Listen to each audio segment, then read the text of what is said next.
Eu chorei muito, sofri muito por causa daquela mulher, mas foi ela que falou: olha, se você continuar, é porque você realmente, esse é o seu caminho.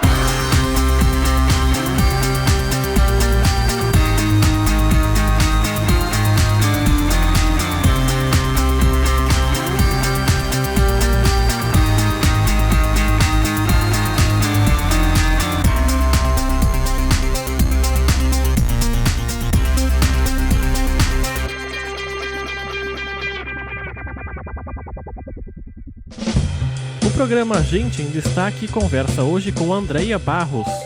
Andreia tem uma carreira pautada pela interpretação e pela informação. Ela é atriz e jornalista e já trabalhou em várias publicações, dentre elas o extinto jornal Vale Paraibano. A entrevista foi gravada no Teatro Ariano Suassuna, no Educa Mais, Jacareí. Andreia é casada com o diretor de teatro Cláudio Mendel, que esteve em nosso programa no ano passado, e contará histórias sobre as suas duas carreiras. O que será que elas têm em comum? Bom, André, quero agradecer a sua presença aqui no nosso programa. Obrigado por conceder essa entrevista. Queria começar esse nosso bate-papo falando um pouquinho sobre a sua família. Vocês são aqui do Vale do Paraíba mesmo? Eu queria aproveitar e agradecer também o convite. Muito obrigada, TV Câmara, você, por esse convite. Não, nós somos mineiros de Paraisópolis, do sul de Minas. Eu nasci lá, meus pais eram de lá, minhas irmãs, todo mundo. E quando eu tinha 7 anos, na década de 70, com o desenvolvimento, né, industrial, principalmente São José dos Campos, meu pai, que era comerciante, um comerciante pequeno lá em Paraisópolis, trabalhava com meu avô, ele resolveu mudar de vida, né? Muito instigado pela minha mãe, porque as minhas irmãs queriam estudar. Uma das minhas irmãs, por exemplo, queria fazer medicina e não tinha como estudar lá, né? Não tinha, você só seria professora. Então, instigado pela minha mãe, meu pai resolveu vir para São José e tentar a vida. E aí a gente veio. Os primeiros que vieram fui eu, meu pai e a minha mãe, porque eu só tinha 7 anos, eu tinha que ficar junto com meu pai e com a minha mãe. Depois as outras foram vindo, terminando os seus estudos, digamos, o colegial, né, na época, científico, né? E aí começaram a vir para fazer a faculdade, né? Aí sim conseguiram, minha irmã conseguiu fazer a medicina que ela queria, a outra foi ser enfermeira e a outra continuou como professora, né? Uma família grande, então. Somos 4 filhas, 4 comigo mulheres. 4 mulheres. E daí a gente chegou em São José e não saímos mais, entendeu? Ficamos ali e adotamos como nossa cidade, né? Mas eu sou mineira de nascença e tenho várias coisas de Minas ainda. Gosto muito, sempre que posso estou lá. Meus melhores momentos da infância foram em Minas. Meus melhores momentos de adolescência foi também em Minas Gerais. A parte da desconfiança também. Sim, desconfiança, a comida, né? Eu tenho uma paixão pela comida mineira. Então, eu sempre, minhas tias estão lá, meus primos estão em Minas. Então, sempre que a gente pode, a gente está lá. Todo ano a gente vai, dá um jeito de ficar um tempo, sabe? Você falou que tem passagens marcantes da sua infância em Minas. Que recordações que você pode falar pra gente? Tem várias, tem várias. Seu pai foi um pai muito rígido por ter 4 mulheres como filhas? Não, ao contrário. Minha mãe que era muito rígida. Meu pai não. Meu pai sempre foi condescendente com as mulheres, entendeu? Ele sempre, diz ele que depois que nós nascemos, ele nunca mais conseguiu falar. porque eram 5 mulheres para falar na cabeça dele. Então ele não conseguia mais falar. E ele sempre foi um pai muito exigente enquanto, digamos, enquanto disciplina, enquanto honestidade. E segundo ele, era essa a herança que ele deixaria para a gente, né? Então, mas muito, ao mesmo tempo, muito amigo, sabe? De conversar, de ouvir o que a gente tinha para falar, contar as histórias dele.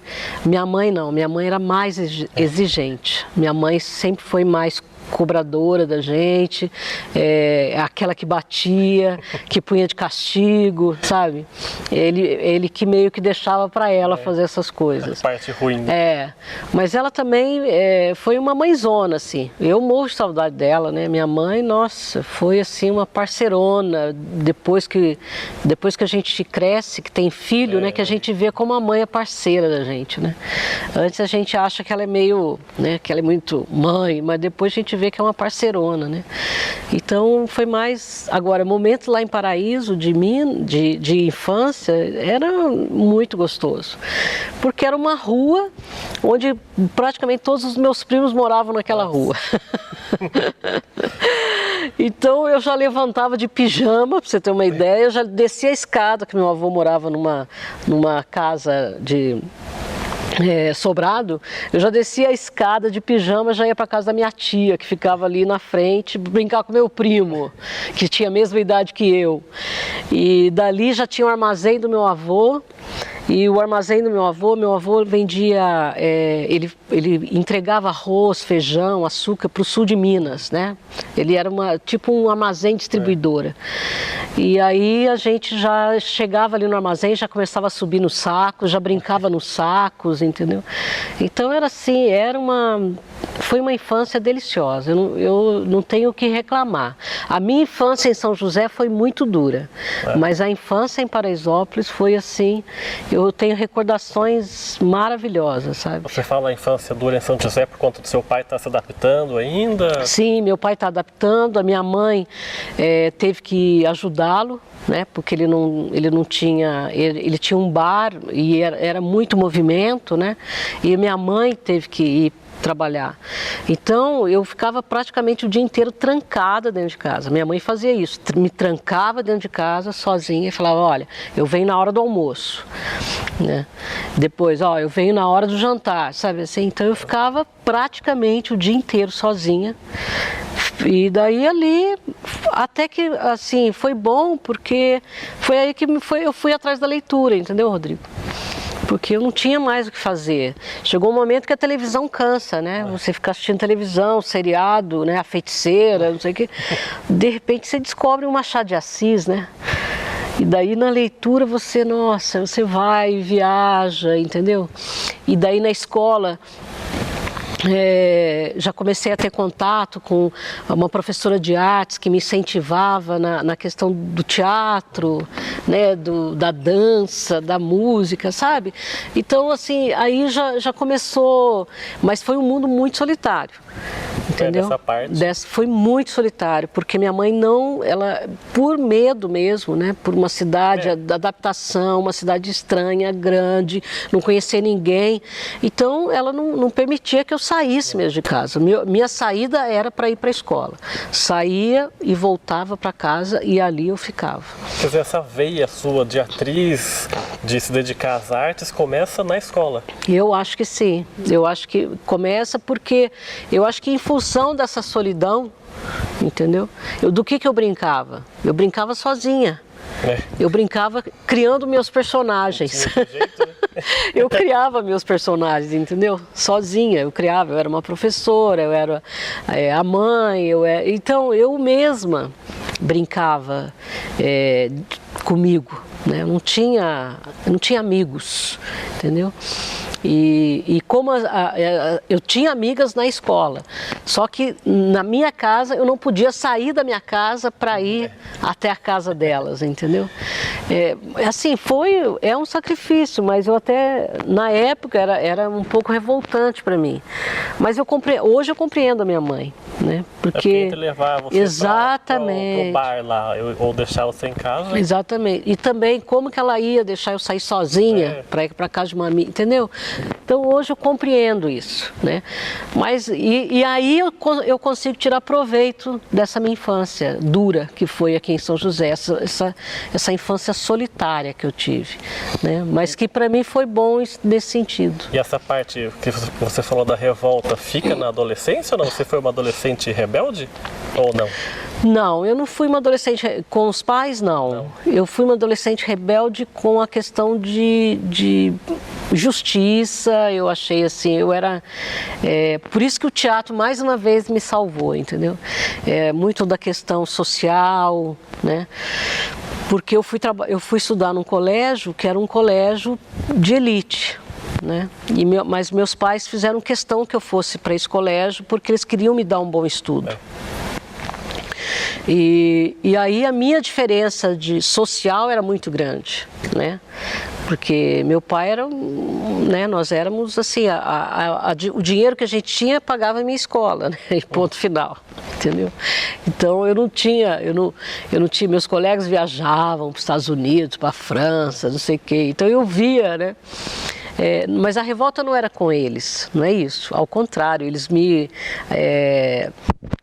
alimentavam muito das suas histórias, né?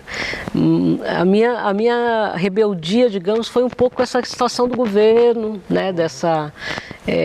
De ter muitos terem nada e poucos terem muitos, né?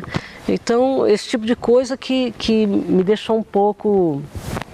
E foi aí mais uma vez que eu encontrei o teatro, entendeu?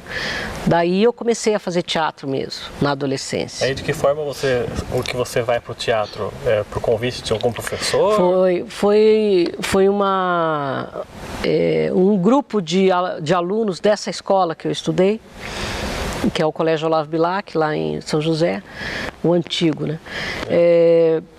Eles resolveram montar. Um dos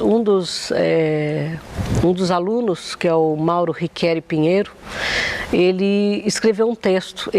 Na época, ele estava fazendo vestibular e ele pegou toda aquela pressão da sociedade em relação ao vestibular, né? Que hoje todo mundo reclama, nossa, não sei o que, mas hoje é ótimo, perto daquela época que não tinha vaga, que os candidatos eram inúmeros e não tinha 10 vagas para nada.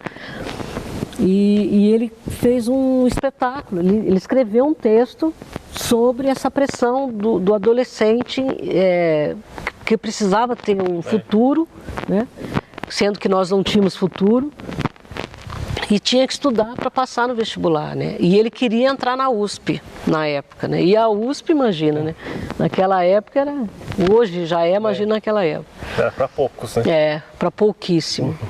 E aí foi quando esse grupo, acho que tinham 3 ou 4 pessoas, eles foram de sala em sala, convidando alunos que quisessem participar, né, desse grupo de teatro. E aí eu tinha uma professora de matemática, Carmen Flora, que era uma pessoa que me ajudou muito, pela minha timidez, né, pela minha dificuldade por essa solidão que eu carreguei desde a infância, né? A timidez que pode ser ocasionada porque você tem muito tempo sozinho. Exatamente. Né?